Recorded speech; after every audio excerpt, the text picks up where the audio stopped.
Welcome back, student. Now, today we'll discuss on the difference between crystalline and amorphous.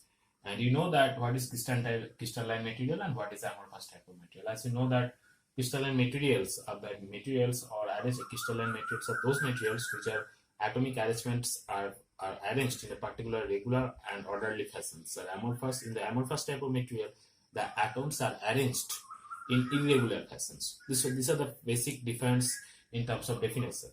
So the crystalline material and amorphous type of material. Now, what is the difference between two materials? Now, as you know that first point is that all the atoms are arranged in regular and orderly fashion in all three dimensions. As you know that.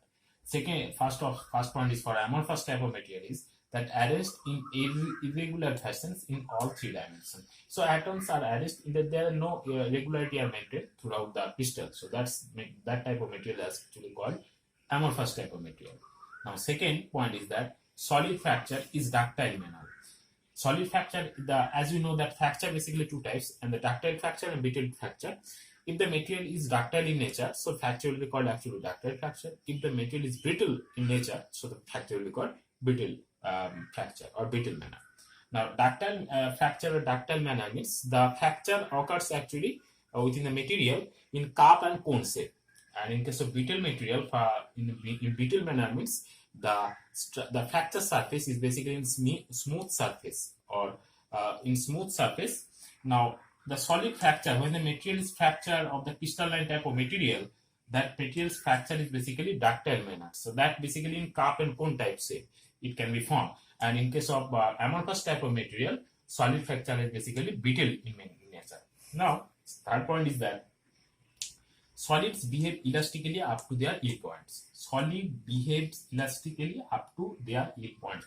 You know that there are various type of points are there, and basically there's a elastic limit, proportional limit, yield point, ultimate tensile strain point, and breaking point. As you know, the stress strain diagram of mild steels. So basically up to yield point, the solid crystalline materials actually behave elastically because the atoms are arranged in regular and orderly fashion. So that's why it behaves elastically up to yield points. But as the amorphous type of materials are arranged in irregular fashion, so they do not have actually elastically behavior or elastically up to yield point. So this is the important point. And also crystalline materials, as the atomic arrangement is regular and orderly in manner, so obviously the tensile strength they give actually they're very much high compared to the amorphous material. But in case of amorphous materials, the atoms are arranged in irregular fashions, or you can say that they are not maintained at a particular order or regular fashion. So that's why the tensile strength is very much low. So these are the difference between crystalline material and amorphous materials. Okay, this is the new topic, crystal defect. And as you know that from the previous knowledge of crystal defect, that mainly there are three types of crystal defect, and the point defect, line defect, and surface defect.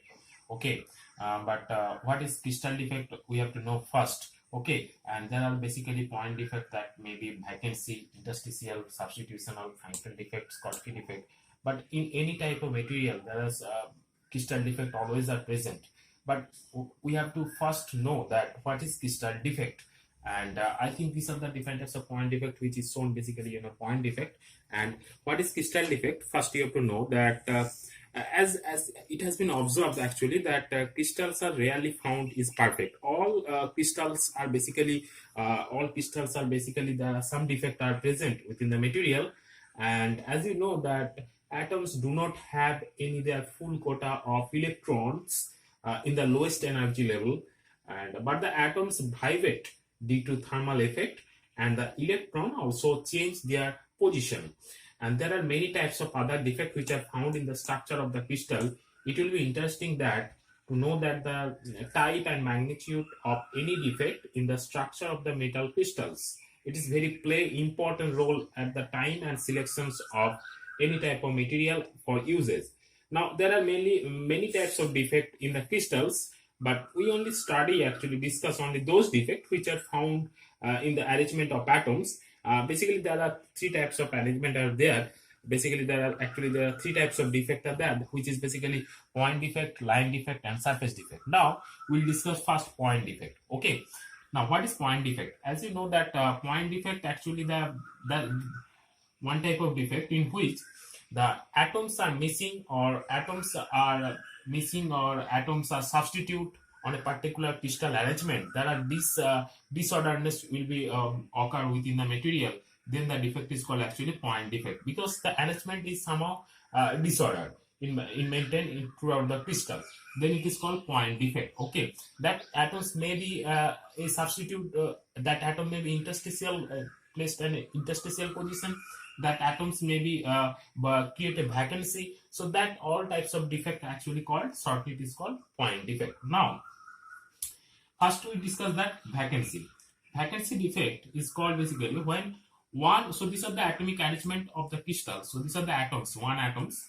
So these are the atomic arrangement in which you can see that the one atom or more than one atoms are missing from an intercrystal structure. If it is happens so, then a vacancy will be created within this crystal region, within the crystal region. Now that defect actually is called basically vacancy defect. Now what is the cause of that? It causes basically when the crystallization occurs of the material, when the crystallization takes place actually, the formation of the crystallization takes place, the formation of the crystal structure takes place, there are some atoms are missing. It may be one reason, and second reason it may be that there are some vibrations effect due to the thermal energy, activation energy actually. That's the second reason. It may be that vacancy defect will occur. Now, vacancy defect, if you calculate the amount of vacancy that create within the crystal structure, that number is basically designated with here, that NV. You can calculate from this expression actually that NV is equal to Ns into e to the power minus QV by KT, where NV basically number of vacancy in a crystal lattice actually, and Ns which is number of Ns is the number of regular site which you can calculate, that is equal to N into rho divided by A. Okay, where N is the Avogadro number, okay, where N is Avogadro number. As you know, that number is basically 6.023 into 10 to the power 23. Okay, atoms per mole, and rho is basically the density, and A is basically your atomic weight. Okay, so you can calculate the Ns actually number of regular site from this formula, and QV is basically activation energy or thermal activation energy, which is the causes mainly for the vacancy point defect, or you can say that vacancy defect. And K is basically your Boltzmann's constant, and T is your temperature in Kelvin. So if you want to calculate the number of vacancy created within the material, within the crystals, you can calculate easily from this relations, that basically NV is equal to Ns into e to the power minus QV by KT. Now this is basically vacancy defect is under a point defect. Now we discussing the second type of point defect, that is basically interstitial defect. Okay, what you see here, that interstitial defect. So the atoms are arranged in a particular fashion or particular manners. Now what happens? So these are the basically atomic gap, or you can say this is atomic the interstitial position of the atom. So these are the interstitial position of the atom. These are the interstitial position of the atom. Now it happens so, if it happens so that in the interstitial position of the atoms, one atoms are placed within the crystal structure, so that defect is basically called interstitial defect.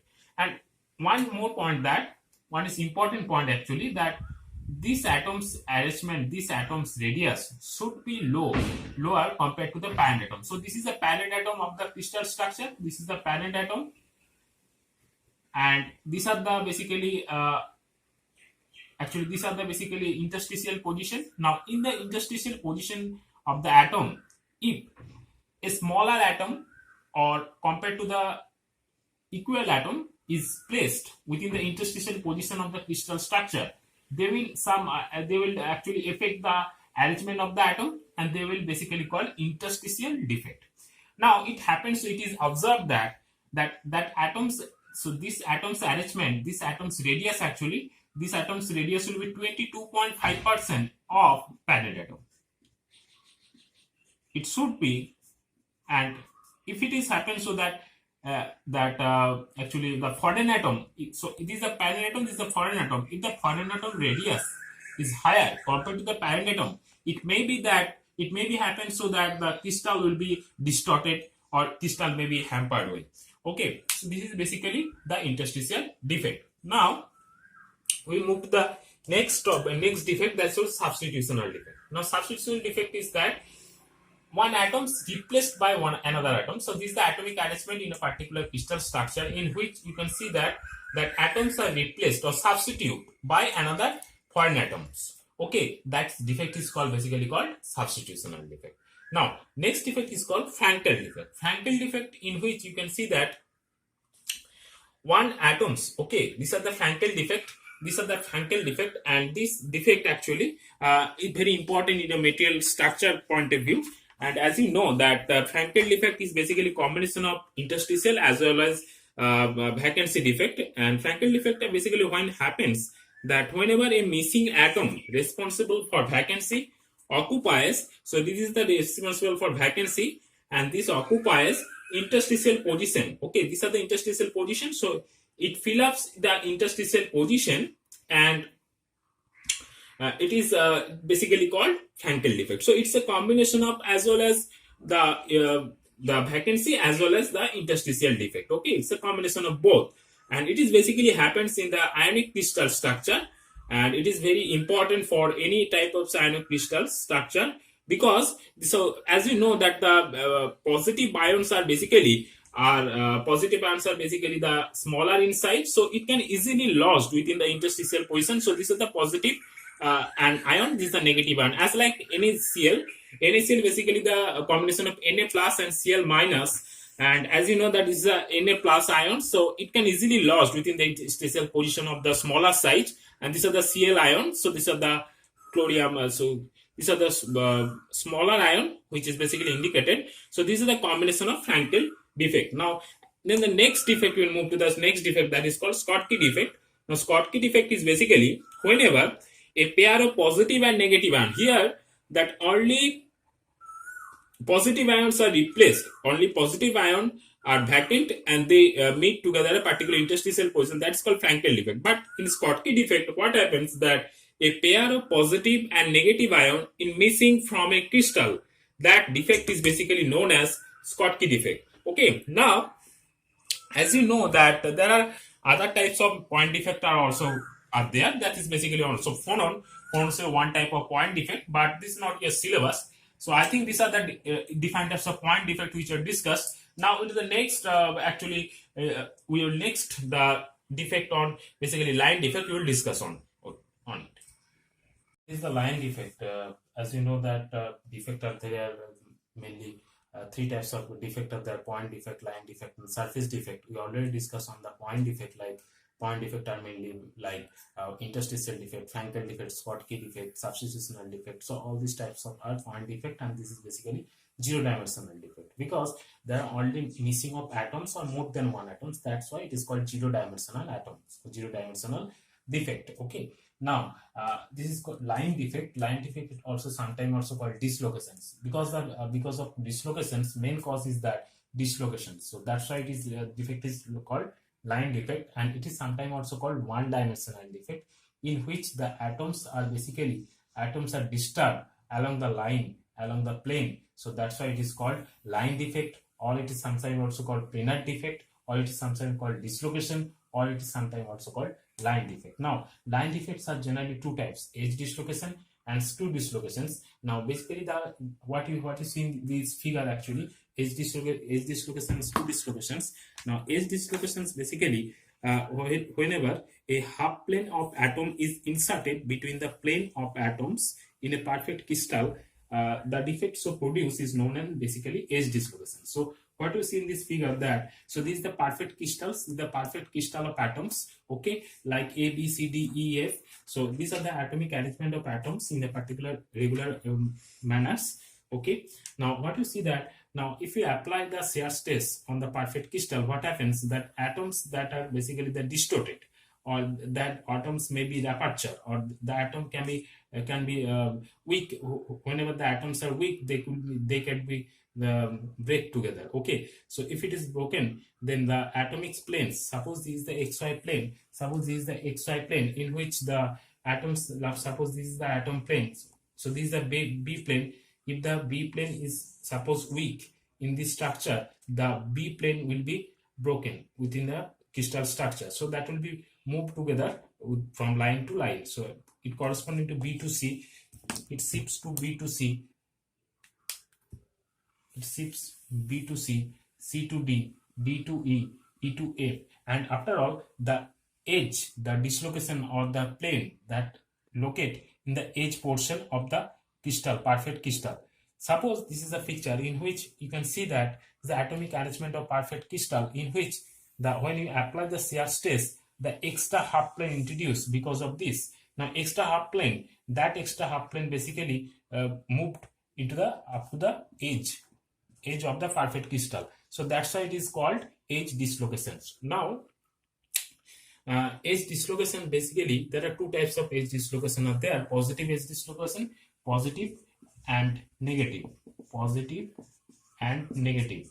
Okay, so positive is dislocation line and negative is dislocation line.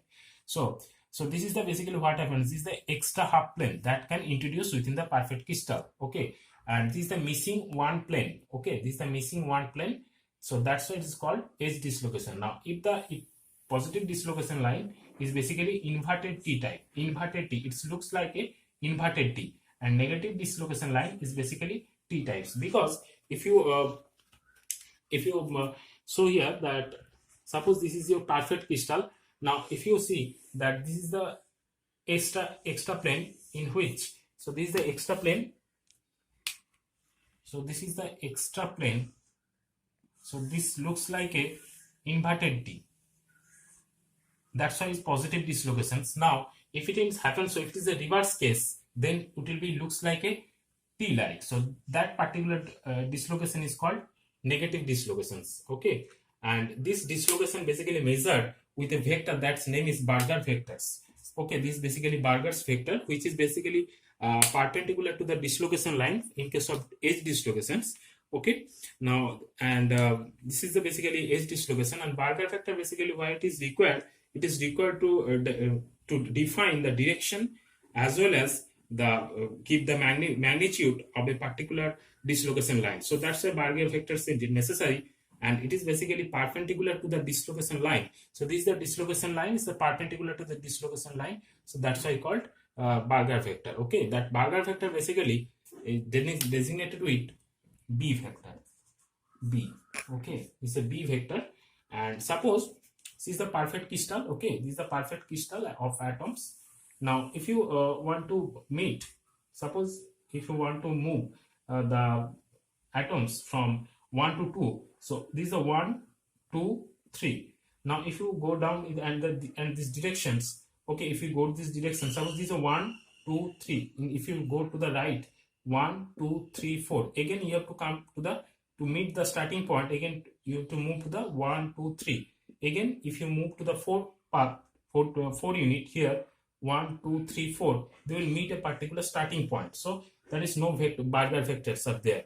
Now, if you want to see here that this is a starting point, if suppose this is your starting point, if you move to the upward direction, so this is point 1, this is point 2, this is point 3.